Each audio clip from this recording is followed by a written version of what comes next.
આપણને શોભે નહીં, બીજા બધા ગમે એમ કરતા હોય. જેની ડોકમાં વચનની સતની એક દોરી પહેરી છે, એ દોરી એ રસ્તે તમને દોરી જાય એટલા માટે પહેરી છે. અને દોરી પહેર્યા પછી તમે રોડે ચડી જાઓ ને, કોઈ સાયકલ વાળો તમને ભટકાય નહીં. તમે કોકને ભટકાવો છો, તમે કોકને ભટકાવ તો જુદી વાત છે, બાકી તમને સાયકલ વાળો ભટકાય નહીં. દોરીમાં દોર હોવો જરૂરી, દોરીમાં દોર હોવો જરૂરી. કે મારી પત્ની છે તા ચારે બાજુ મોઢા ફેરવવાની મારે શું જરૂરી? દોરીમાં દોર હોવો જરૂરી છે. આ મારી બહેન છે, દોરીમાં દોર. એ દોર તમને એ સતને અજવાડે લઈ જાય. સીધી ને સાદી સરળ બાબત છે. ભગવાન રામદેવજી મહારાજના કીએ રસ્તે ચાલવું, એવા કુમકુમના પગલાં પડ્યા છે. એ પગલાંનું આપણે એક ગીત ઘડીએ ઘડીએ બોલ્યા રાખીએ છીએ. હમણાં જ બોલ્યા હતા, અનહદના ઓરડા ઉઘાડો મારા હંસો. કેવા ઓરડા ઉઘાડો? અનહદના ઓરડા.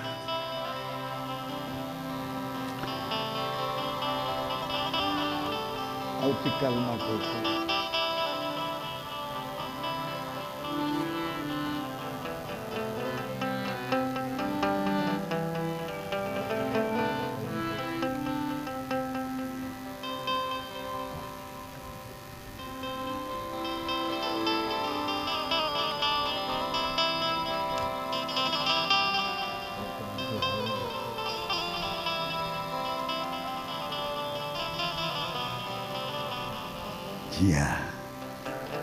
એ સારા સમાચાર આવ્યા છે. સાદ સાંભળજો. ઢૂં ઢૂં ઢૂં ઢૂં ઢૂં ઢૂં.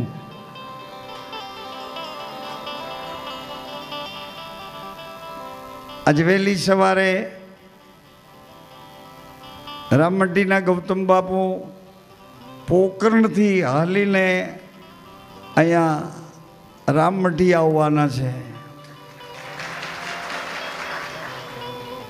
પછી બીજા ખુશાલીના સમાચાર.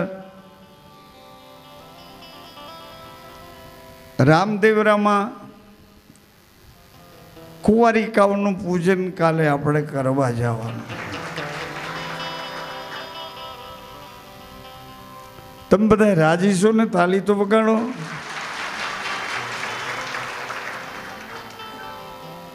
હું તો બોલ્યા કરું, કરવાનું છે એ તમારે. તમારા હાથે પરિશ્રમ પુરુષાર્થ કરી ક્યાંક ચટણી મીઠું ઘટતું હોય તો પોતાની ખિસ્સામાંથી લઈ આવીને મૂકી દેવાનું. સારી ચા ભાવતી હોય તો એ લઈને મૂકી દેવાની.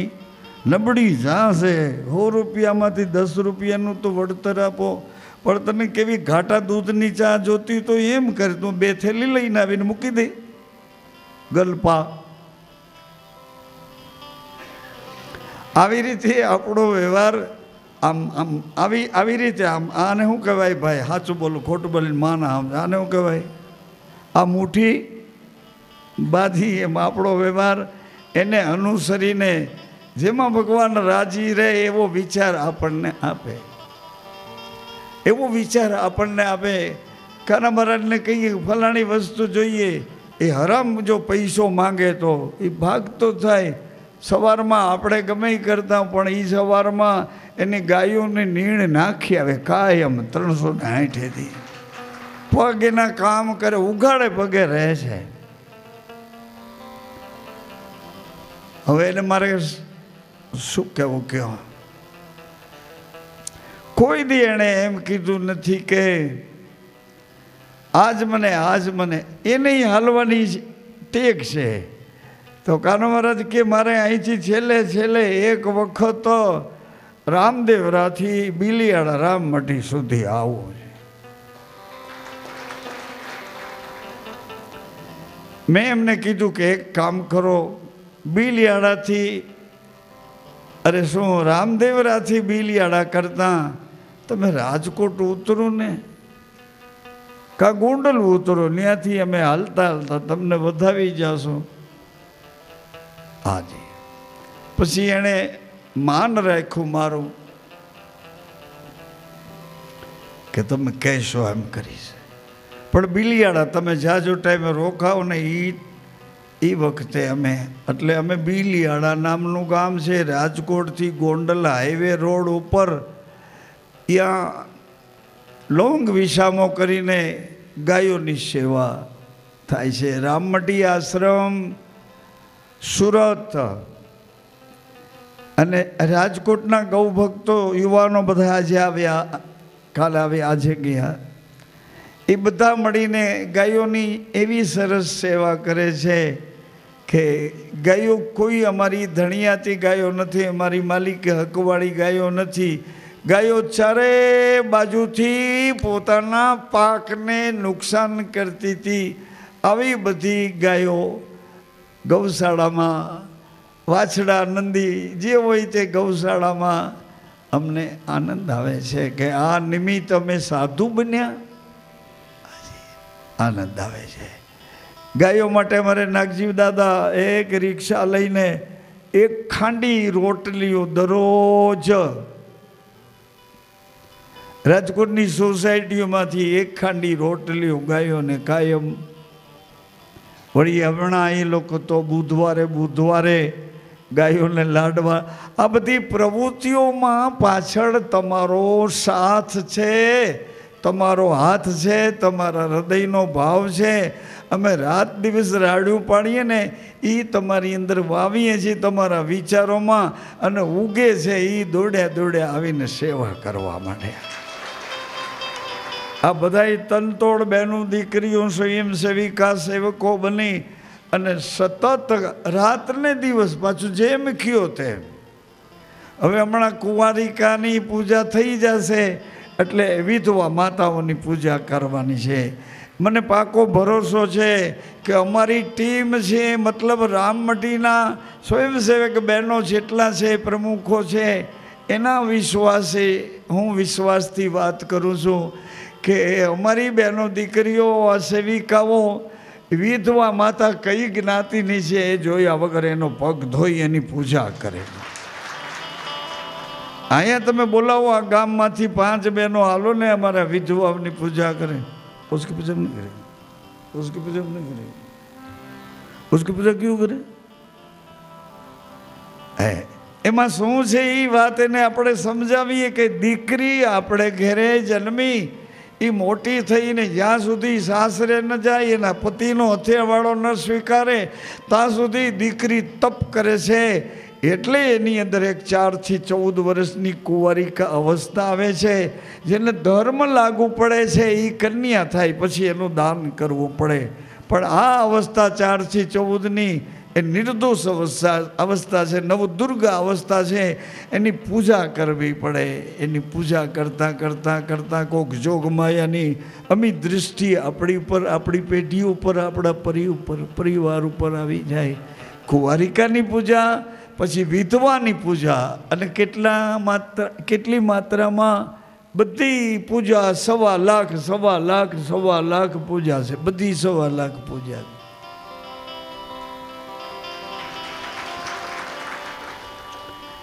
કચ્છવાળા ભાઈઓ બહેનો કહેતા હતા વર્ષની શરૂઆતમાં કે આવી પૂજા અહીંથી શરૂ કરો. પણ રામદેવજીના હુકમે મને એવો ભાવ થયો કે જો ભગવાનની સમાધિએથી એની આજ્ઞા હુકમ લઈ અને રામદેવ રામા જ આ કુંવારિકાઓની પૂજા કરીએ, વિધવા માતાની પૂજા કરીએ તો આ કમ્પાઉન્ડમાં આપણે પહોંચી શકીએ એવી વ્યવસ્થા છે. આવતીકાલની સ્કૂલમાં જઈ અને એ કુંવારિકા દીકરીઓની પૂજા કરવાની છે. બહેનો ભાઈઓ, આવતીકાલનો આ પ્રાયશ્ચિત પ્રાર્થનાનો કાર્યક્રમ તમને છાના રાખવા માટે ભગવાને અટકાવ્યો છે. અને આવતીકાલથી પાછો, કાલના દિવસ પછી નહીં પણ એના પછી પાછો એ પ્રાયશ્ચિતનો કાર્યક્રમ, પછી જ્યોતનું અંજવાળું આ વખતે એવી વિગતથી કરવા મારી ઈચ્છા છે, અથવા તો એ મને કરાવે છે. આ જ્યોતને અજવાળે અત્યાર સુધી વલખા મારતા હતા કે કઈ દિશામાંથી, કોના ઉપદેશમાંથી, કોના સિદ્ધાંતોમાંથી, કોના વિચારોમાંથી, કોણ આપણે એના કમ્પાઉન્ડમાંથી મોહ ક્ષય કરી અને મોક્ષ દ્વાર સુધી લઈ જશે, કોના કમ્પાઉન્ડમાંથી આમ કરતાં કરતાં કરતાં કરતાં ટાઈમ ઘણો નીકળી ગયો. ઘડીક આમાં તમે આંટો મારી આવ્યા, ઘડીક આમાં આંટો મારી આવ્યા, ઘડીક આના સિદ્ધાંતો વિચારોમાં નિયટકો કરાવી આવ્યા, વળી આમથી આમ, આમથી આમ, આમથી આમ, કોઈ છેડો ના આવે. એ છેડો રામદેવજીના દરબારમાંથી, એની જ્યોતના અંજવાળામાંથી, આપણા બાજોટની જ્યોતના અંજવાળામાં એ પ્રકાશ, અને એ પ્રકાશ તમારા હૃદય સુધી પહોંચે, આવી એક મારી ધારણા. અને હું આ પ્રાયશ્ચિત મૂળદાસ પોતાના માટેનું પ્રાયશ્ચિત કરે, હું પ્રાયશ્ચિત કરું કે 75 વર્ષ પૂરા થયા અને 76મા વર્ષમાં શરીર હજી મને સાથ આપે છે, તો મારાથી જેટલું જે રીતનું નિર્માણ થયેલું કાર્ય નિમિત્ત બનીને કરવું જ છે. આ બધા મારા સાથીદારો છે, કોઈ દી મને મને કોઈ ચો નથી જા રહ્યા. સંગીતના જે રીતે એણે મને પ્રતિકાર નથી કર્યો. અને તમામ સ્વયંસેવક ભાઈઓ બહેનો, રામમઢી મહિલા મંડળો, એ બધા એણે મને સાથ આપ્યો. આવી રીતે રામદેવજી મહારાજના વિચારો પોખરણ નગરમાં, રણુજા નગરમાં, આજુબાજુના ક્ષેત્રમાં, પણ તે દરમિયાન બેરુને ખબર મળ્યા કે પોખરણના રાજમહેલમાં કોઈ ચમત્કારિક બાળક અદ્ભુત ચમત્કાર કરે છે. એટલે ભેરું છે, વેર વૃત્તિથી જીવનારો, પોતાની દીકરી એક આ મોટા વંશમાં આપવી છે.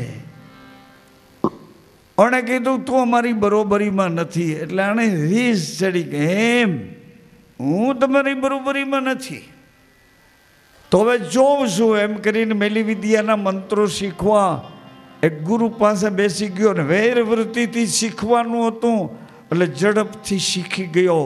અને પછી જોતામાં તો મેલી વિદ્યાના આ ભયંકર પ્રયોગોનો એ આમ એટલો સમજણો થઈ ગયો કે એના છેલ્લા છેલ્લીઓમાં 20,000 તો બાયું હતી આ ક્ષેત્રમાં.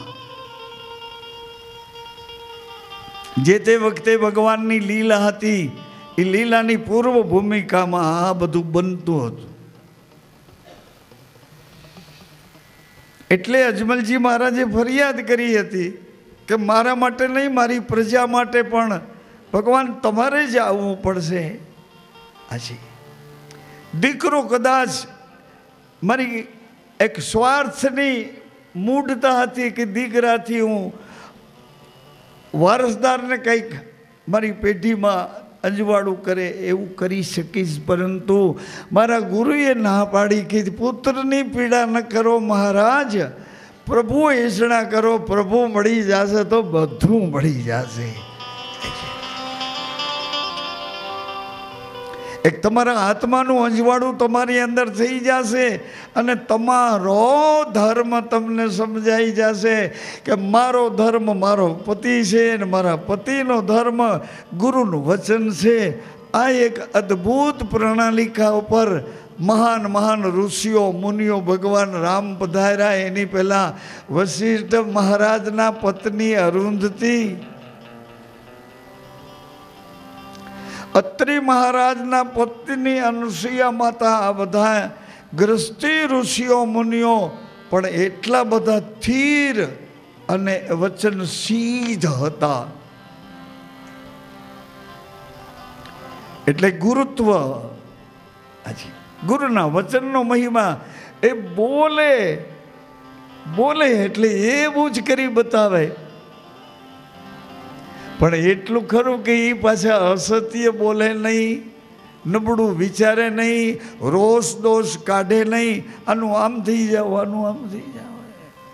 આવો સમાજ એક મોટો થયો કે એ સમાજની સામે ભગવાન જો પધારે તો જ કામ બને એવું હતું, નહીં તો કોઈ કાળે એ સમાજની સામે સંઘર્ષ કરી નાખવામાં અજમલજી લાચાર હતા કે આ બધા બાવાના લુગડા પહેરે, આમાં મારવા કઈ રીતે? નકર હું કોઈ કાયર નથી, અને અવતારનો બાપ કોઈ દી કાયર હોય જ નહીં ભાઈ. તમારા બાળકોનો તમને ભરોસો હોય કે આ ન કરે, આ ન કરે, આ ન કરે. એમ ગુરુને ભરોસો હોય કે મારો શિષ્ય આ પગલું ન ભરે, આ પગલું ન ભરે. આ ઊંચાઈ ઉપર ગુરુ ને આ ઊંચાઈ ઉપર શિષ્ય. કોકે ફરિયાદ કરી પરબના પીરને કે આ તમારો સેલાણી છે ને, બકરા ચારે છે ને, એ ઓલી લાલ બકરી હતી ને એનું બચલું કાચે કાચું.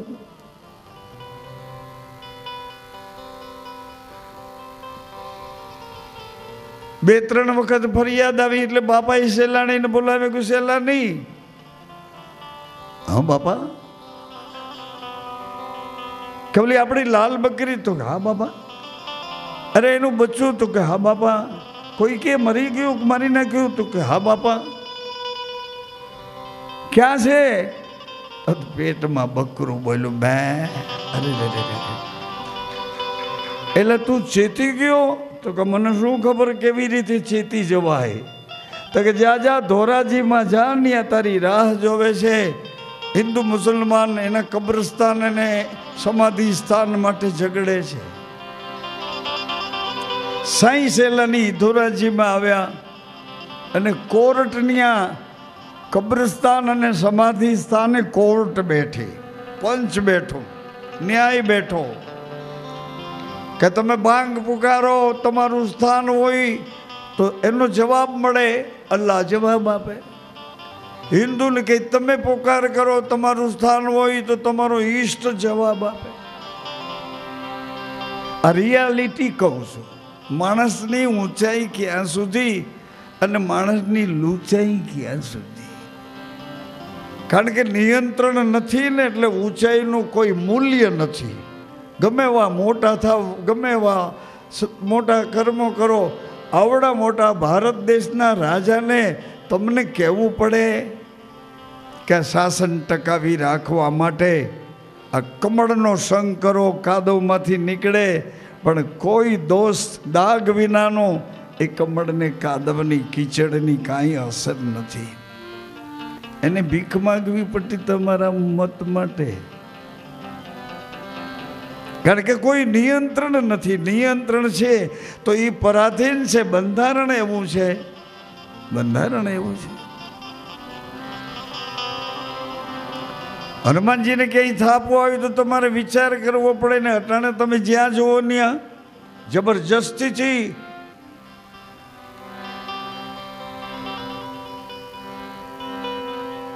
જેમ હોય તેમ, પરંતુ આ પરિસ્થિતિમાં ઈશ્વરથી નજીક જવાય એવી વ્યવસ્થા ભગવાને આપણા સૌ માટે કરી છે કે એનાથી નજીક જવું હોય તો કોઈ બંધન નથી, કોઈ બંધન નથી. જેમ લાજુ ફેંકી દેવી કોઈ બંધન નથી, એમ મર્યાદામાં પહોંચી જાઉં, મર્યાદાથી જીવી જાઉં અને મર્યાદાથી એના થઈ જાઉં, અને એ જ મર્યાદાથી એ આપણને એના જેવા બનાવીને ઉજળા પાછા આપણી પેઢીઓના અજવાળામાં લઈ જાય. આ એ સહેલું છે. ઓલું જેટલું એમ આ એવું છે. અઘરી કઠિન વાત.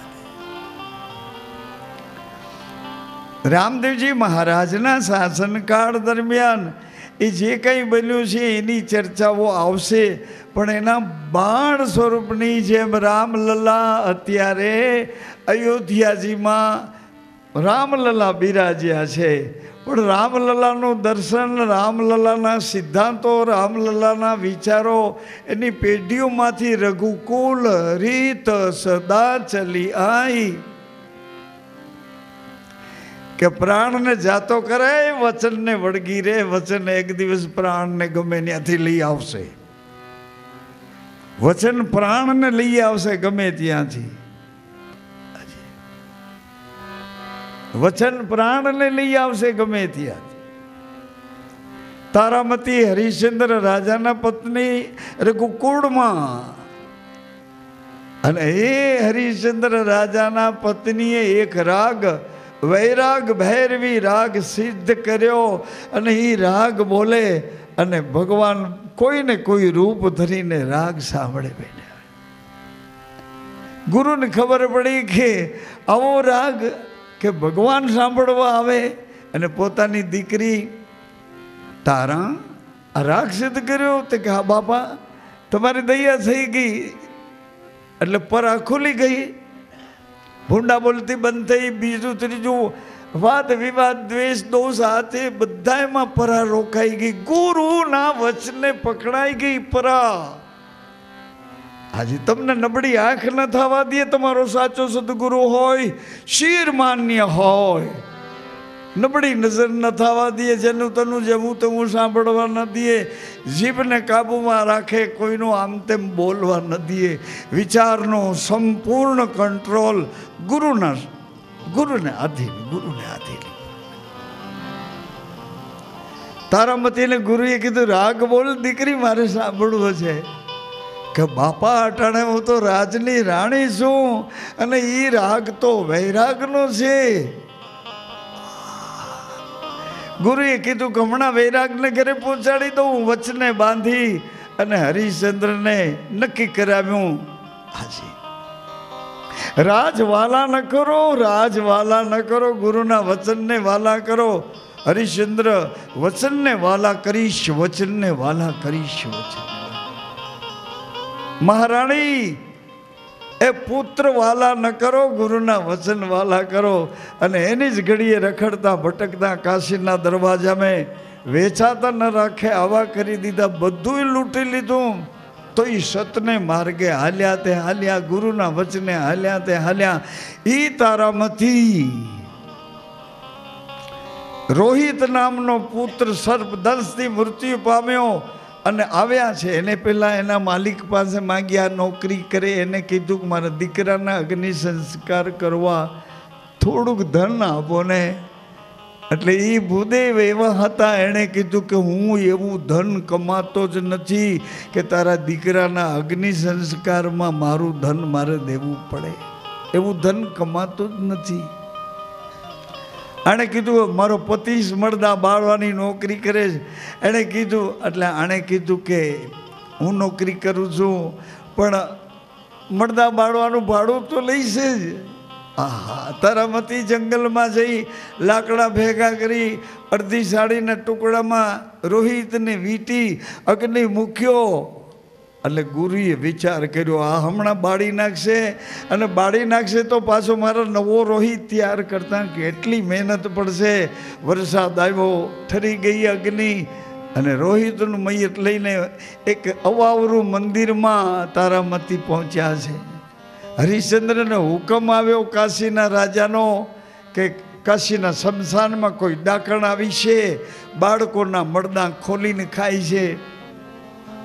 આવું ચિત્ર હરિશ્ચંદ્રને જ હુકમ આવ્યો. હાથમાં તલવાર, વરસતો વરસાદ, વીજળી થાય અને એવી વરસાદની વાદળાઓની અથડામણ ગાજે છે. અજવાળું થયું ને હરિશ્ચંદ્ર અવાવરું માનું મંદિર હતું, સેવા પૂજા થતી નહોતી. એક બાઈના માથાના વાળ વિખાયેલા ને એની ગોદમાં બાળક છે. ઝડપથી જઈને એના માથાના વાળ પકડ્યા. આમ જા બાઈએ માથું ઊંચું કર્યું અને મહારાજની અને મહારાણીની નજર એક થઈ. એ વખતે તારામતીએ રાગ ગાયો છે, વૈરાગ ભૈરવીનો રાગ. ભગવાન દોડી આવ્યા છે, દોડી આવ્યા પણ દોડીને આવીને ઊભા નથી રહ્યા. ભગવાન તલવાર ઉપાડી આ ડાકણને મારવા, બાળકનું મળદું ખોડામાં.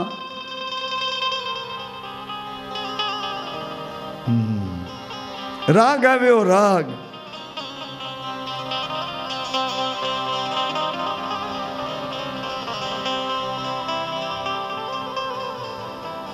એ હરિશ્ચંદ્ર રાજાએ તારા દે પર ખડગ નમા.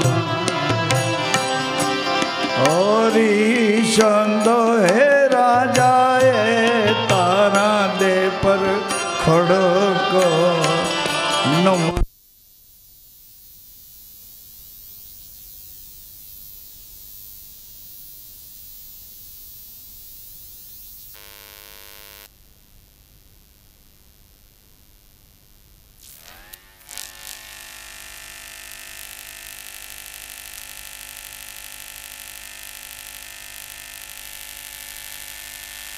જાલ્યા એના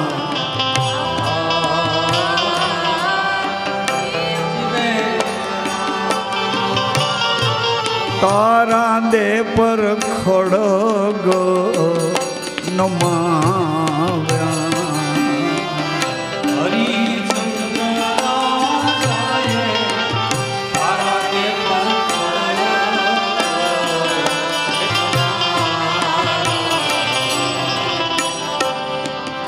ભગવાને હાથ પકડી લીધા. મહારાજ મહારાજ મહારાજ મહારાજ આવ્યો તો દર્શન દેવા. તારામતીનો રાગ સાંભળીને દોડી આવ્યો હતો. પણ આજ તમારો ધર્મ, તમારી વચનની મર્યાદા જોઈને મને એમ થાય કે તમારા દર્શન કરતો જાવે. હરિશ્ચંદ્ર, આ સિસ્ટમ છે. હું તમારી પાસે ઢગલા કરીને મૂકું છું. આ પદ્ધતિઓ છે. તમને જેનું જીવન ગમે એ સિસ્ટમ પકડીને જીવવા માંડો ને. હું અહીંથી અહીં દોડા દોડ જાદરિયો લઈ આવીશું. આજે કારણ લે આવે છે ઓલાશું. અરે પણ દોડો માને એ દોડો તમારે ઘેર આવશે, તમને ગોતવા આવે.